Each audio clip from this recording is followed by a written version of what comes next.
Hi friends, good evening అందరికీ.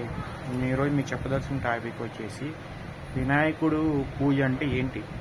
అసలు వినాయకుడిని మనం పూజ చేస్తున్నామా లేదా మనం శాపగ్రస్తులు అవుతున్నామా? ఇలా ఎందుకు అంటున్నామంటే, నేను నా చిన్నప్పుడు చూసిన వినాయకుడి పూజ వేరు, ఇప్పుడు చూస్తున్న వినాయకుడి పూజ వేరు. చిన్నప్పుడు నేను చూసినప్పుడు భక్తి శ్రద్ధలతో చేసేవాళ్ళు. వినాయకుడిని 11 డేస్ తర్వాత లేదా 15 డేస్ తర్వాత తీసుకెళ్ళి నీళ్ళలో కలిపేవాళ్ళు. అది కూడా మట్టి విగ్రహాలు వాడేవాళ్ళు. ప్లాస్టిక్ ఈ మధ్య వచ్చింది, మనం చిన్నప్పుడు వాడేవాళ్ళు తక్కువ క్వాంటిటీ వాడేవాళ్ళు. పెట్టినప్పుడు కూడా మామూలు భక్తి సాంగ్స్ పెట్టేవాళ్ళు. భక్తితో పూజించి రోజు నైవేద్యం పెట్టేవాళ్ళు. రోజు 3 పూటల ఆయన్ని చూసుకునేవాళ్ళు, ఇన్ని చేసేవాళ్ళు. కానీ ఈరోజు వినాయకుడిని అలా చూసుకోవడం లేదు. నాకు అది బాగా అనిపిస్తుంది. దానివల్ల మనకి శాపగ్రస్తులు అవుతుంది పిచ్చి ఏం లేదు. అంటే నేను శాపం అంటే మళ్ళీ హిందూ దేవుడు లేదో శాపాలు ఇచ్చేస్తారని కాదు. ఈరోజు నేను చూశాను వినాయక చవితి రోజు మా పక్కన డీజే సాంగులు తప్పించి, డీజే అంటే సినిమా ఐటమ్ సాంగులు అంటే దరిద్రపు సాంగులు తప్పించి ఒకడైనా భక్తి పాటలు పెడతారని చూశాను. ఒక్కడు భక్తి పాటలు పెట్టలేదు. నాకు చాలా మండింది, చాలా బాధ అనిపించింది. కానీ మన చేతుల్లో ఏం లేదు. సో మనమే అనలేదు. కాలంతో పాటు జనాలు కూడా మారిపోతున్నారు. ఇప్పుడు 27 ఇయర్స్ బ్యాక్ జనాలు వేరేలా ఉన్నారు, ఇప్పుడు జనాలు వేరేలా ఉన్నారు. ఫ్యాషను, ట్రెండ్, టెక్నాలజీ తొక్క దొరకరు అని చెప్పి జనాలు మారిపోయారు. దాన్ని మనమే అనలేం. ఎందుకంటే అది జనాలు తప్పు. ఫ్యాషన్, ట్రెండ్, ఇంకో టెక్నాలజీ తప్పు కాదు. ఎందుకంటే మనం పాడైపోతుంది. మనలో వచ్చే సపరేట్గా సొంతంగా పాడు చేయాలి. టెక్నాలజీ తీసుకొచ్చింది మనమే, ఫ్యాషన్ అని ఊరేగుతుంది మనమే, ఇంకోటి చేసేది సో అండ్ సో చేసేది మనమే. సో వాటిని ఏమని కూడా లేదు. అది ఓన్లీ బ్రాండ్స్ అంతే.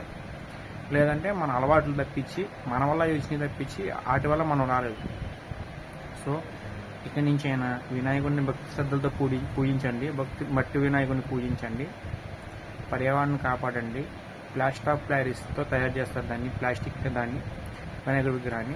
సో ఆ ప్లాస్టర్ ఆఫ్ ప్యారిస్ వల్ల నీళ్ళు కెమికల్స్ అవి మనకి అడ్డమైన రోగాలు వస్తున్నాయి, వాటర్ పొల్యూషన్ అయ్యి.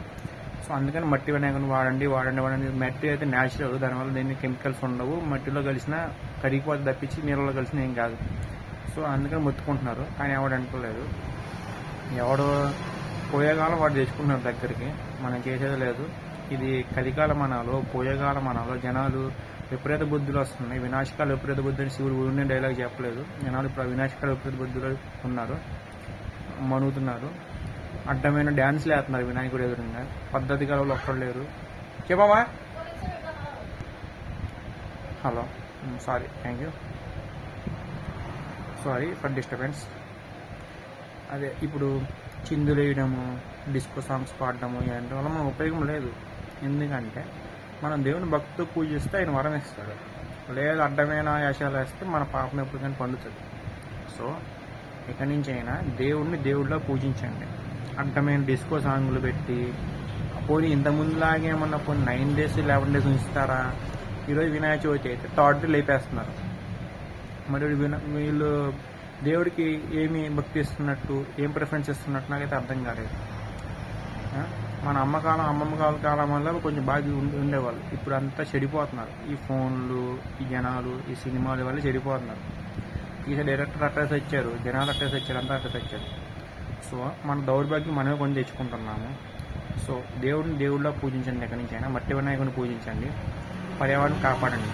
ఈ మట్టి వినాయకుడు ఒకటని కాదు, పర్యావరణంలో ఉన్న పంచభూతాలని కాపాడండి. లేదంటే నాశనం అయిపోయింది మనమే. దేవుడి నాశనం కూడా పర్యావరణం నాశనం అవ్వదు. ఇంకైనా జ్ఞానం తెచ్చుకొని బతకండి. తెలుసుకుంటారని ఆశిస్తున్నాను. నేను వీడియో చేసిన వేస్ట్. సో ఇక్కడితో వీడియో ఆపేస్తున్నాను. Thank you.